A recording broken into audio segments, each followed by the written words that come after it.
महर्षि में ही परमहंस जी महाराज की वचन। मलयनात्म से सुरत छोरावन, मलयनात्म से सुरत छोरावन, भव भय टारन सतगुरु जी भजुमन, सतगुरु सतगुरु सतगुरु जी।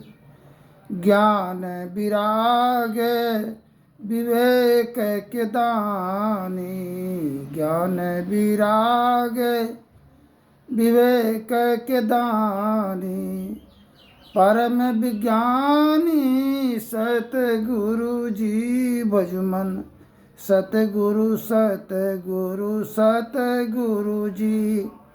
निर्मल युग कर जोरी के बिनवो, निर्मल युग कर जोरी के बिनवो, घटपट खोलिए सतगुरु जी। मल अनात्म, हम लोग अपना ही घर और अपना ही परिवार से जलील होते हैं, जिल्लत का जीवन जीना पड़ता है।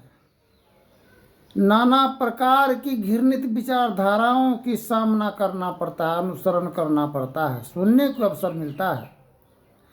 आखिर ऐसा होता क्यों है? हम लोग तो सत्संग करते हैं, भजन करते हैं, मिलाद जकात खरात करते हैं, नमाज रोज़ा रखते हैं, किंतु फिर भी इस प्रकार की सिलसिला निरंतर चलता ही रहता है। आखिर इसका निवारण और समाधान होगा कैसे? इसी बदबू को मिटाने के लिए हम लोग मंदिर जाते हैं, मस्जिद जाते हैं, गुरुद्वारा जाते हैं, भजन सत्संग पूजा पाठ आदि इत्यादि कराती हैं। क्यों? यह बदबू को मिटाने के लिए, अपने जीवन में खुशबू, प्रेम और श्रद्धा सहानुभूति की बहार लाने के लिए, आनंद प्राप्त करने हेतु इतना कार्य हम लोग करते हैं, फिर नहीं होता है।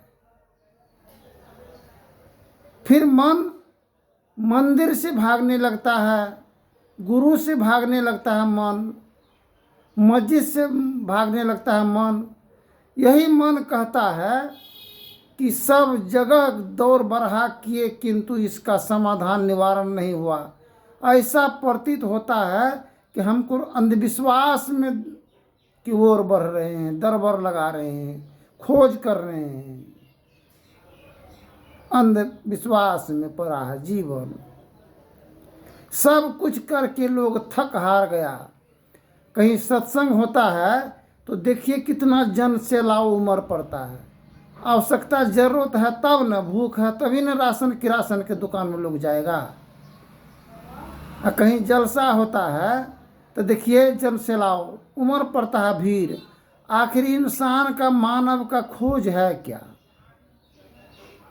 क्या ढूंढने के लिए जाते हैं? मिलता क्या है?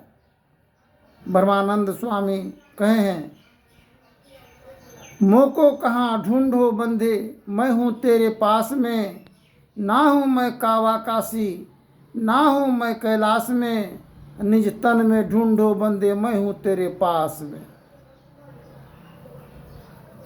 तो हम लोग बाल बच्चों का सृजन किए, नाती पोता पोती, पुत्र वधू बेटा, सब कुछ का मिला हम लोगों को सम्मान, और फिर भी बदबू।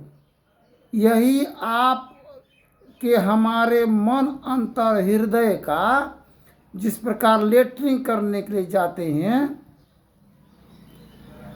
तो हम गंदगी को बाहर निकालते हैं, और गंदगी को अगर सफाई नहीं किया जाए तो बदबू तो आएगा ही। तो हम लोग बाल बच्चा परिवार जन सृजन जो किए हैं, इसी मल मूत्र के खाने से सभी का निकास हुआ है, हम लोग बाहर निकाले हैं, और वो बदबू तो आपको स्वयं ही ग्रहण करना ही पड़ेगा। एक राजा सदाव्रत बांट रहा था। समय था उनका सांझ कालीन 6 बजे तक का समय था वितरण करने का सदाव्रत। ऐसा अपराध हो गया था उससे, जो सदाव्रत अपने अपराध को क्षमा करने के लिए सदाव्रत बांट रहे थे।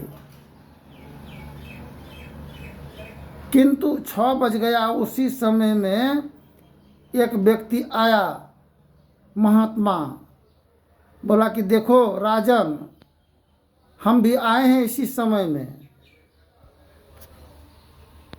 आए हैं, हमको भी सदाव्रत का अवसर प्रदान हो।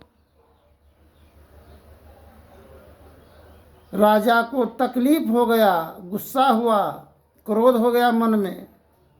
घोड़ा का लिद्दी रखा हुआ था, वही दे दिया महात्मा को। महात्मा लेकर के चल दिए, और वो राजा को पाप हो गया, और उस पाप के कारण क्षय रोग से ग्रसित हो गया। सारे ही वैद्य डॉक्टरों से इलाज करवाए, किंतु निवारण समाधान नहीं हो सका उनका रोग का निवारण, क्षय रोग का। नित्य प्रतिदिन शरीर का शक्ति छिन्न होता जा रहा था, और अपना ही जीवन शरीर से बदबू दे रहा था। अंत में एक महात्मा जी से कहे कि बाबा, सब जगह से हार गए, थक गए हैं, अब गुरु वेदी का चरण सेव कर भेद भक्त पा लेता है। निस्दिन सुरत अधर पर कर कर अंधकार फट जाता है। खोज करो अंतर उजियारी, दृष्टिमान कोई देखा है। बोला देखो, तुम घोड़ा का लिद्दी दान में दिए हो। बोला हाँ बाबा, हमसे भूल हुआ है, अपराध हो गया, हमसे पाप किए हैं, हम कबूल और स्वीकार करते हैं, क्षमा करने की कृपा कीजिए। बोला जिसको तुम दिए हो लिद्दी, उसको बुला करके, उस लिद्दी वो रखा है सुखा करके, उसको मंगाओ, उसको जला करके भस्म बना लो। अब भस्म बना करके थोड़ा थोड़ा दूध में दे करके ग्रहण करो, तभी तुम्हारा क्षय रोग का निवारण समाधान होगा। अब तो घोड़ा का लिद्दी दिया था वही राजा, अब ग्रहण भी करना पड़ रहा है उसी को। ठीक इसी प्रकार हम लोग बाल बच्चों का निर्माण और सृजन किए हैं, पाप जुल्म अत्याचार हक मार करके, शोषण करके, लोगों को दुख दे करके, परेशानी के एक दूसरे को दलदल में धकेल करके अपने सुख शांति निवारण समाधान हेतु बाल बच्चों का परवरिश किए। यह तो पाप किए हैं, किसी का हक मार करके बच्चों को अपना परवरिश किए हैं, वह तो बदबू का काम, गंदगी का काम किए हैं। अगर आपका वह बदबू आपको अगर मिल भी अगर रहा है, आप जलील हो रहे हैं, बेइज्जती हो रहे हैं, आपके नाम का घिरना और गिला शिकवा हो रहा है, मानहानि पहुंचाया जा रहा है, तो ये आपका बाल बच्चा आपको नहीं कर रहा है। आप स्वयं अपने आप से जो किए हैं उसी का फल आप भुक्तभोगी बनना पड़ रहा है। फिर आगे के प्रसंग में बोलेंगे। धन्यवाद। जय हिंद, जय भारत।